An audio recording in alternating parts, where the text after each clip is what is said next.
Jangan lupa subscribe untuk mendapatkan informasi menarik lainnya hanya di channel ini.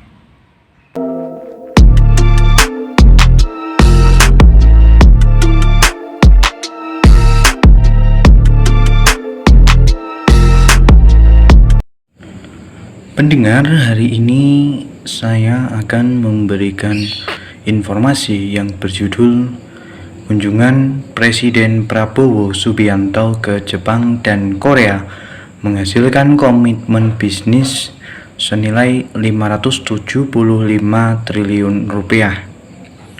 Sekretaris Kabinet menyampaikan bahwa kunjungan resmi Presiden Prabowo Subianto ke Jepang dan kunjungan kenegaraan ke Republik Korea menghasilkan capaian konkret berupa komitmen kerjasama bisnis dengan nilai yang sangat fantastis. Dalam keterangan resminya pada hari Kamis 2 April 2026 kemarin, Seskap menjelaskan bahwa total nilai kesepakatan bisnis yang berhasil dihimpun dari kedua negara mencapai 33,89 miliar US dollar atau senilai 575 triliun rupiah. Menurut keterangan yang dihimpun lewat media-media, dari Jepang tercatat komitmen bisnis sebesar 23,63 miliar US dollar atau setara 401,7 triliun, sementara dari Republik Korea mencapai 10,26 dolar Amerika Serikat atau setara 174 triliun rupiah, sehingga total keseluruhan mencapai 33,89 miliar US dollar atau 575 triliun rupiah.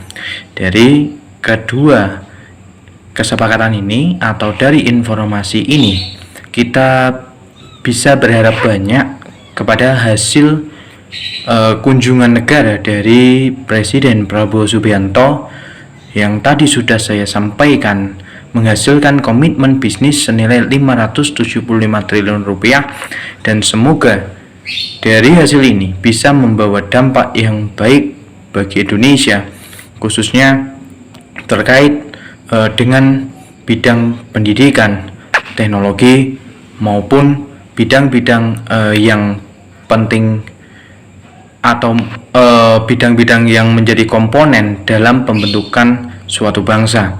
Dari kesepakatan ini juga kita bisa berharap bahwa lobby-lobby yang dilakukan oleh Presiden Prabowo Subianto telah menghasilkan hasil yang nyata, dan kita sebagai masyarakat juga harus mendukung adanya langkah strategis daripada Presiden Prabowo dalam melakukan kerjasama dengan berbagai negara dalam berbagai bidang, sehingga Indonesia akan dinilai strategis di mata dunia. Dan untuk menjalin kerjasama ini bukanlah hal yang mudah. Kita juga harus membutuhkan kepercayaan, saling bersinergi antar negara, sehingga kesepakatan ini akan menghasilkan keuntungan dari negara-negara yang menandatangani MOU tersebut. Dari Jepang, Indonesia meraup keuntungan 401,7 triliun rupiah. Dari hasil ini kemudian akan dikembangkan di berbagai sektor, dan yang saya harapkan ada sektor pendidikan dan teknologi agar negara kita bisa meniru dari apa yang telah dilakukan oleh Jepang, sehingga negara kita bisa menjadi sebuah negara yang maju dan bisa bersaing dengan negara-negara besar lainnya. Dan dari Korea kita meraup keuntungan senilai 174 triliun rupiah. Dari nilai fantastis ini semoga bisa digunakan sebaik-baiknya demi kemajuan bangsa, demi kemajuan teknologi Indonesia, agar kedepannya Indonesia juga akan dinilai baik dalam berbagai bidang, termasuk kerjasama bilateral atau kerjasama multilateral yang dilakukan oleh negara-negara maju sehingga membentuk sebuah koloni atau kelompok yang saling menguntungkan dan berpedoman pada sistem keadilan dunia yang sama rata dan sama rasa. Demikian laporan yang bisa saya sampaikan. Kurang lebihnya mohon maaf. Sekian dan terima kasih.